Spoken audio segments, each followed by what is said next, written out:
My dad constantly favored his brother's daughter over me and my siblings, even setting up a college fund for her while leaving us with nothing. I, 25F, never thought I'd be writing this, but the years of hurt and resentment have finally bubbled over. Growing up, I always felt like my cousins were treated better than my siblings and me, especially my uncle's daughter.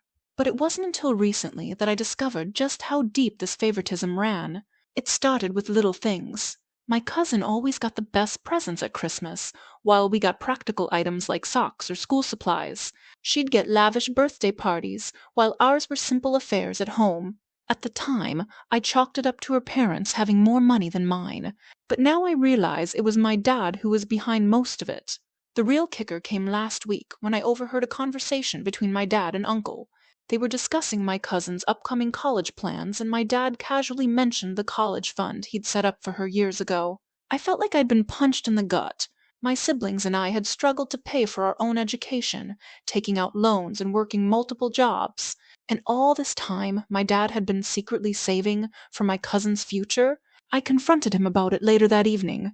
The look on his face when he realized I'd overheard was a mixture of guilt and defiance. He tried to brush it off at first, saying it wasn't a big deal, and that he'd helped us out in other ways. But as I pressed for answers, the truth came spilling out. Apparently, he'd always felt a special connection to my cousin. She reminded him of his late sister, who had died young. In his mind, supporting her was a way of honoring his sister's memory. But what about us, his actual children? Didn't we deserve the same level of support and care? The argument that followed was explosive. Years of pent-up frustration and hurt came pouring out. My siblings, overhearing the commotion, joined in. It was like a dam had broken, and suddenly everyone was voicing grievances they'd held onto for years. My younger brother talked about how he'd always felt invisible at family gatherings, while my cousin was constantly praised and doted on.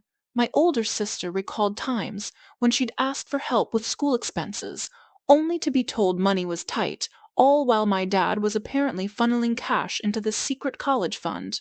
Throughout it all, my dad seemed genuinely shocked by the depth of our hurt.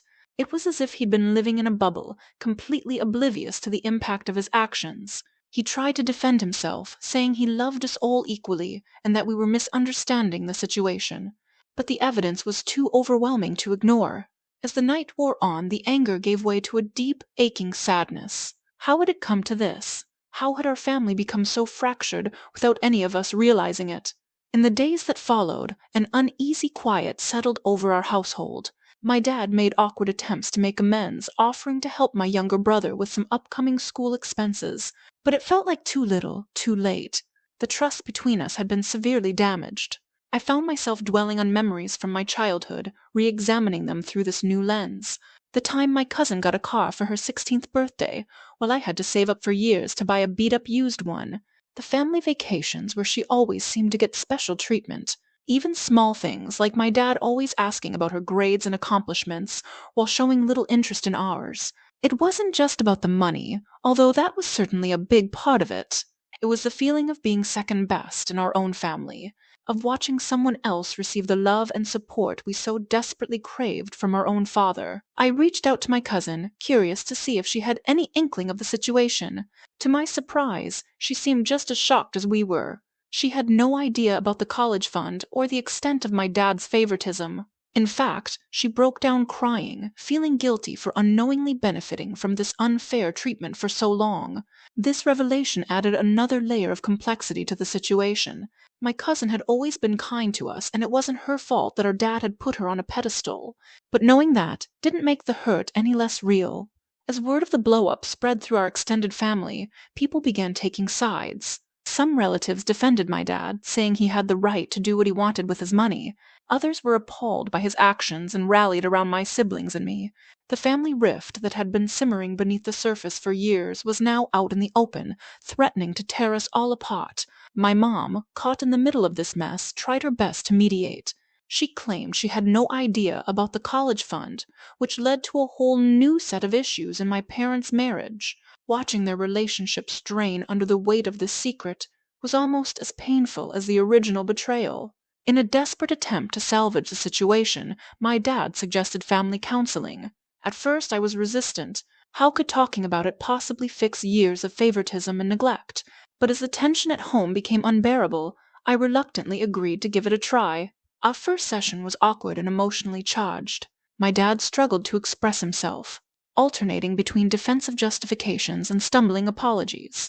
My siblings and I took turns voicing our hurt and disappointment. The counselor had her work cut out for her, trying to navigate the minefield of our family dynamics. As the weeks went by, we slowly began to unpack years of miscommunication and unmet expectations. My dad, to his credit, seemed genuinely committed to understanding our perspective. He spoke about his own upbringing, revealing insecurities and traumas that had shaped his behavior as a parent. It didn't excuse his actions, but it helped us see him as a flawed human being rather than just the villain in our story. One breakthrough came when my dad finally admitted that he had made a grave mistake in his unequal treatment of us. He offered to cash out the college fund he'd set up for my cousin and split it equally among all of us, including her. It was a gesture that, while appreciated, couldn't erase the years of feeling less than. But it was a start. Rebuilding trust has been a slow and often painful process. There are still days when the old resentments flare up, triggered by an offhand comment or a resurfaced memory. But we're learning to communicate more openly, to voice our needs and feelings before they fester into bitterness. My relationship with my cousin has been strained, despite her not being at fault. We're working on it, trying to forge a new dynamic that isn't tainted by my dad's misguided attempts to honor his sister's memory. As for my dad, he's making efforts to connect with each of us individually. He's showing up to my younger brother's college games, taking a genuine interest in my sister's career, and even asked me to teach him how to use social media so he can keep up with our lives better. They're small steps, but meaningful ones. The road to healing is long, and I'm not sure our family will ever be the same. But there's a glimmer of hope now that wasn't there before. We're really talking about the things that matter, and slowly we're learning to rebuild our family on a foundation of honesty, equality, and genuine love. Looking back, I realize that exposing this long-held secret was painful but necessary. It forced us to confront issues that had been simmering beneath the surface for years, and while the journey has been difficult, I believe we're emerging stronger and more united than ever before.